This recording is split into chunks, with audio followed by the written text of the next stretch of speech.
Greetings and welcome back to Room 303 and our chats with Emily, as we are calling our readings through the poetry of Emily Dickinson. We are in the Thomas H. Johnson volume, and we turn out to poem 785. It is another quatrain poem, only 4 lines.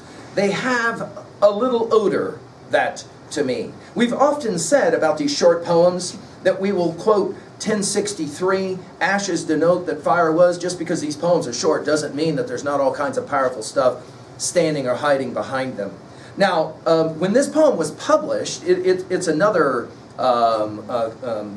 challenging quatrain poem. When it was published in 1945 in the Ancestors' Brocades as a motto to introduce the chapter called Creative Editing. Fascinating. Now, our assumptions are that you've been following our stuff at learnstrong.net. Down that left-hand side, Chats with Emily's our playlist. I'm hopeful that you've worked through our set of introductory comments as well as the preceding 784 poems. We just finished with 784, Bereaved of All. Now, what makes Emily's stuff so amazing is that we can go from a poem like 748, a bereavement poem, a poem about loss, to a poem about, now, a different kind of memory, a memory of a beautiful smell. She's also going to juxtapose beautiful smelling flowers with amazing written poetry. And it may be, some scholars like Farr have argued, that who Emily has in mind here is the great Tennyson, the poet laureate of England since 1850, when she was working with this. Of course, Tennyson, the great author of Maud and Idylls of the King, which were both very popular in New England. And of course, in Room 303, Tennyson has that high esteem because of especially his poem Ulysses, although we'll finish with the Eagle, just to kind of maybe play a game with the way Emily understands poetry. Now, let's turn to the 4 lines and understand that some have argued that the they of this poem is a flower that has a nice smell. Some have called it maybe oriental lilies. She says it this way. They have a little odor that to me is meter, nay, 'tis melody, and spiciest at fading indicate a habit of a laureate. Notice laureate capitalized, which is why some scholars have suggested Emily isn't speaking about herself, although maybe she would like to consider herself the laureate of American poetry, the unknown laureate. Possibly she is talking about a great poet like Tennyson. Notice that they have, it's a little odor. I told you guys about her use of the word little in 172 of her poems. It is, if you will, a little bit left over. That to me is meter. Then there's this dash, then there's the nay, then there's this dash, 'tis melody and a dash.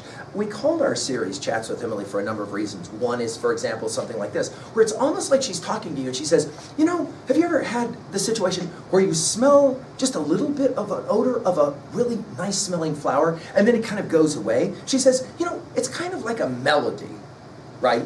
That is to say, it's kind of like meter. And now she's bringing together, of course, poetry and music.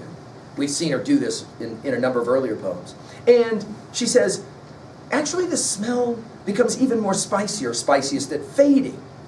Notice it indicates a habit. Now I think that's the key word of the poem, habit. That is to say, what Emily believes makes great poetry is a certain kind of habitual, can we call it smell or sound, melody, of a laureate. Now, I think that the point she's making here at 2A is that great poetry will last like the scent of a beautiful flower, and maybe it is the oriental lilies that one scholar has pointed out. At 2B, well, the obvious question is the antecedent pronoun they. Is she talking about flowers? Is she talking about her poems? I think she's talking about both, actually.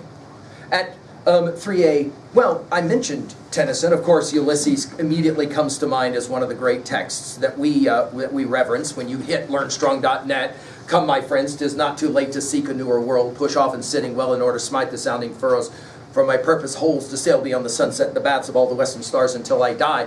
Important lines for us, that which we are when equal temper of heroic hearts made weak by time and fate, but strong in will to strive, to seek, to find, and not to yield. But it's the Eagle that I'm going to turn to. We've given full lectures on it at learnstrong.net. Tennyson's great symphonic poem. He clasps the crag with crooked hands, close to the sun in lonely lands. Ringed with the azure world he stands. The wrinkled sea beneath him crawls. He watches from his mountain walls, and like a thunderbolt he falls. Finally, to own a poem like this at 3B Is there an odor or a melody of a great poem that you love to hold on to? And which Emily poem for you smells the best, if you get my drift? Thank you.